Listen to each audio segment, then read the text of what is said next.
Well, good afternoon, everyone. Hope you're having a great time. And as long as you're aware of the weather, then we're okay, because we're going to have a couple more days of sunny, warm weather to deal with because high pressure is still on top of us. But as we've been talking, Beryl is coming. Think about this for a second. Beryl started over the weekend. It's been inactive for now 5 days. It has crossed the Atlantic, maybe 1,000 miles, and is now forecast to roll right up into deep South Texas by the time we get to Monday. And Beryl is going to have a significant impact on us as well. So the high pressure basically is kind of fighting it, okay? That's a boundary. It can't go through. So right about here is going to be the territory where they're going to be knocking it out, and that's going to be very interesting because it's going to be on top of us.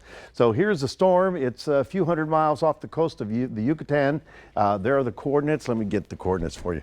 It's 19.5 north, 84.3 west. It's still a category 2, and as you can see, the Yucatan is really going to get the bearings or the brunt of a category 2 storm. Then it will loosen some of its energy right over the landmass, and then when it gets out over the warm waters, it will re-strengthen. Now, these two lines are very important here, these yellow lines. The computer models are really smart, okay? They really do good stuff. And there is the path of the storm, 50 miles south of Brownsville, and it will fall apart out here in southwest Texas. Problem is, a couple computer models are trying to bring it up 50 miles north of Brownsville, which for you and me means it would come in somewhere around, somewhere between this area, maybe around Corpus Christi. So if it turns just a little bit by 100 miles, it's going to be rolling up into the central Gulf Coast as opposed to the southern Gulf Coast. So that's going to make a big difference. And right now it's hard to call that. All I can tell you, it's just going to be stormy around here.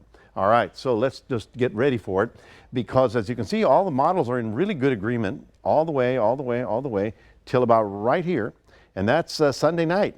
And then they start sort of wobbling out. It's curious. And then they all fall apart right here. So that's the other factor that's going to be a problem, is that it's going to fall apart on top of us. So it's going to rain and rain and rain.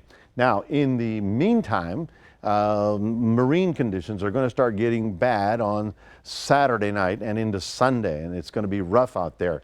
And the rainfall totals are still going to be significant, but instead of having them layered like this, okay, they're going to be layered this way to the west. So coastal areas, 4 to 8 inches. That includes the crossroads. And then in southwestern areas, 3 to 4 inches, which in any book is going to be substantial rainfall.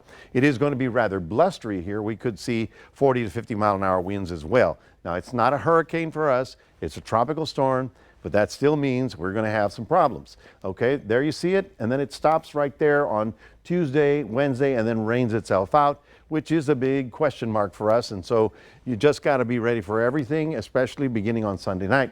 Tomorrow, we've got a good day on Friday in Port Lavaca. Tomorrow, we've got a good day in Cuero, getting up to about 95. 1 or 2 little isolated storms, but they're not related. And then on Sunday night is when things start getting interesting and windy. And I'm calling it an alert day already for Monday, Tuesday, and Wednesday for substantial rainfall coming in from Tropical Storm Beryl. That's your 7-day forecast, reminding everybody we do have a QR code. Love for you to scan that, put cross